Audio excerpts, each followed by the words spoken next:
Design comes from the famous Eolic turbines that USA uses clean energy, but ours are made of fans of computer processors, but in a smaller scale. A wind turbine is a device that converts kinetic energy from the wind to electrical power. Basically, what it does is that it moves the fan and the gear moves the water to make energy. Sorry.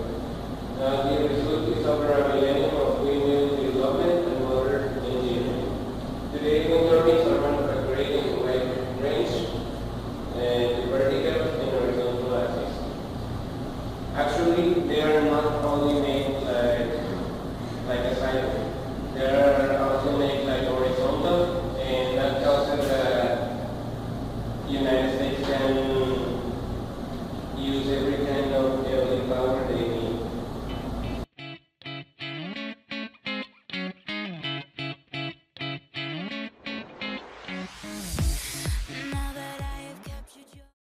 Well, the questions and hypotheses.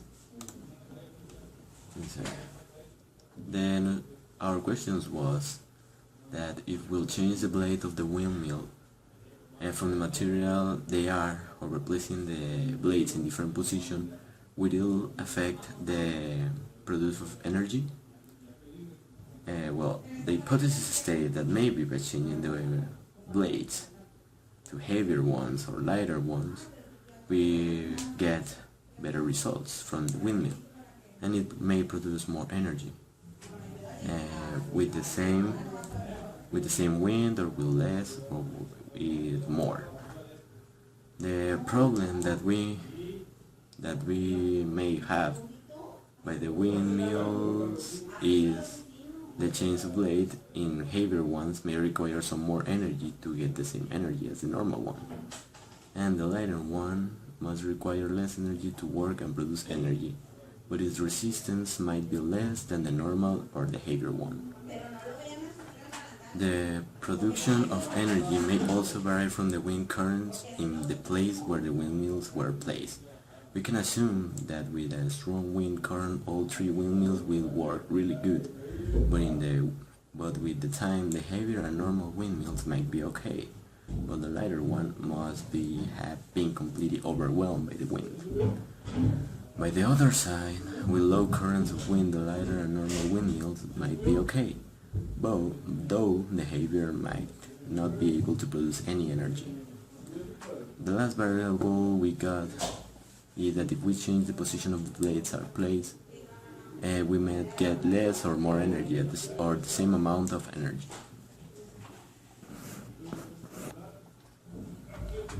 Well, for the experiment of the results and discussions. Well, for the experiment of the windmills, we use six test windmills. All are equal in terms of material, but the type of motor is kind of different, making this the first variable we had for this experiment. Well, when all six were put to work with the same amount of wind, for all of them the result were the next ones. The first one produced 0.02 volts, the second one 0.01, the third one 0.02, the fourth one 0.02 sequel, the five one didn't produce any energy, but the sixth one did produce 2.6 volts.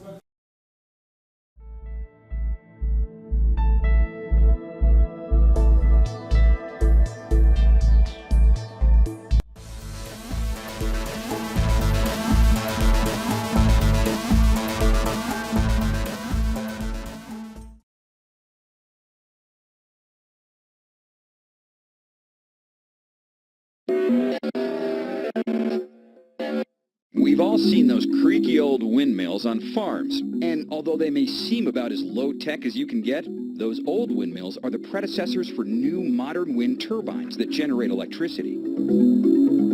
The same wind that used to pump water for cattle is now turning giant wind turbines to power cities and homes. Okay, have a look at this wind farm in the California desert. A hot desert next to tall mountains, an ideal place for a lot of wind. Here's another one on the windy prairies of Wyoming. Now, today's wind turbines are much more complicated machines than the old prairie windmills, but the principle is the same. Both capture the wind's energy. Okay, here's how it works. First, a wind turbine blade works sort of like an airplane wing. Blowing air passes around both sides of the blade. The shape of the blade causes the air pressure to be uneven, higher on one side of the blade and lower on the other. And that's what makes it spin. The uneven pressure causes the blades to spin around the center of the turbine. On the top, there's a weather vane that's connected to a computer to keep the turbine turned into the wind so it captures the most energy. Now the blades are attached to a shaft, which only turns about 18 revolutions a minute, and that's not nearly fast enough to generate electricity by itself. So the rotor shaft spins a series of gears that increase the rotation up to about 1,800 revolutions per minute. And at that speed, the generator can produce a lot of electricity. So why are wind turbines so tall? Well, the higher up you go, the windier it is. More wind naturally means more electricity. And in many cases, larger turbines can also capture wind energy more efficiently. The blades can sweep a circle in the sky as long as a football field. Now, what's really cool is that even a small wind farm, like this one in Wyoming, can generate enough electricity to power more than 9,000 homes. And larger farms can provide much more clean energy for our homes and businesses.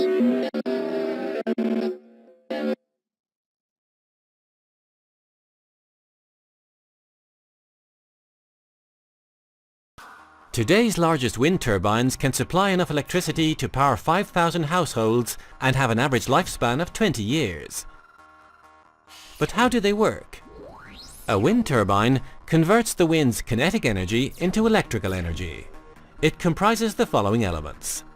A tower, about 80 to 90 meters high, in order to harness stronger winds at a higher altitude.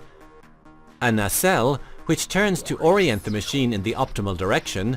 It houses the main components of the wind turbine, and a three-bladed rotor, which can measure 100 meters or more in diameter, such as the Haliade 150 with its 150-meter diameter rotor. When the wind blows, the blades spin the rotor, which in turn rotates the shaft fitted to the nacelle. This drive shaft is connected to a generator. This rotational energy will enable the production of electricity. Subsequently, a transformer located inside the nacelle or tower raises the current voltage. This allows it to be transported more efficiently via the electrical grid power lines. In order to function, a wind turbine needs a minimum wind speed of 10 to 15 kilometers per hour. And for safety reasons, a wind turbine will automatically stop when the wind speed exceeds 90 kilometers per hour. The power provided by a wind turbine increases exponentially to wind speed. Winds of 30 kilometers per hour are 8 times more productive than winds of 15 kilometers per hour. Hence, the location of the wind turbine is key. To harness the wind in the best possible way, equipment is integrated into the nacelle to continually measure the wind speed and direction. This enables the wind turbine to be optimally oriented into the wind and to modify the rotor blade angle. There are two main categories of wind turbines, onshore and offshore. The installation of offshore wind turbines, usually installed some 10 kilometers or more off the coast, at a seabed depth of 25 to 30 meters, is more costly. The foundation and tower must be able to withstand the force of the waves, and connection to the electrical grid means laying underwater cables. On the other hand, more regular winds enable the generation of typically 6 megawatts of electricity compared to 2 to 3 megawatts for onshore wind turbines. Modern wind turbines operate with an efficiency in the range of 20 to 50%. This is an excellent level of efficiency, since the fuel of a wind turbine is free, one of the many advantages of wind energy.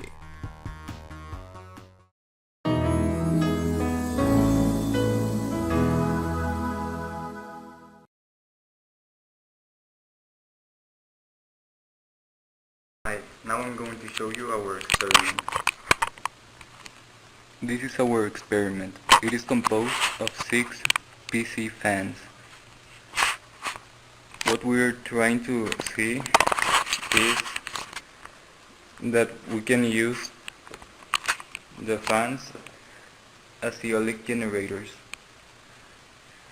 With this hair dryer, we are going to move the fans, and with the rotations, the fans are going to produce energy. Then, with a multimeter, we set it up in 20 volts,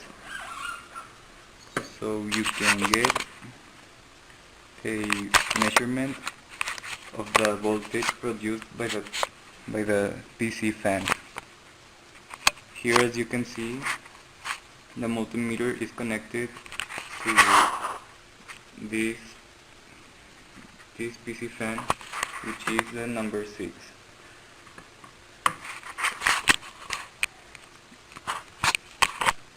Now I'm going to turn on the hair dryer to make the CPU fan move, and I'm going to show you how many volts it produces.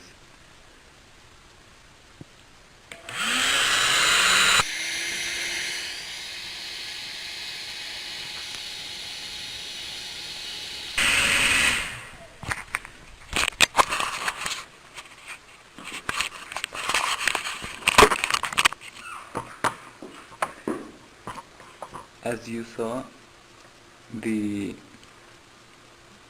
fan produces an average of 2.6 volts. On clouds 'cause we get